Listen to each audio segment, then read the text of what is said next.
Kumusta kayo dyan? I hope na okay lang kayo. By the way guys, nung pumunta kami sa farm, meron kaming dala nito guys, panon fruits. So, kain tayo guys. Matamis ito guys.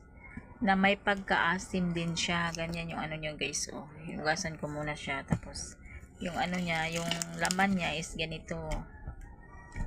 Ganyan guys. Tapos, balatan mo lang siya. Tapos yung ano niya is medyo may pagkaasim na matamis. Ganun ba mix? Ganyan. Kita ko sa inyo guys. Ayan. Guys. So, yun yung kainin.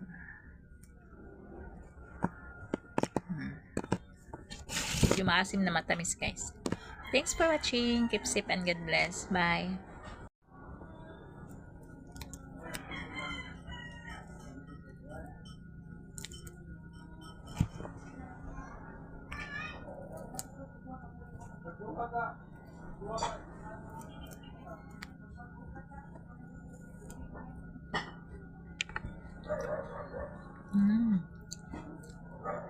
Tamis siya guys. Nice.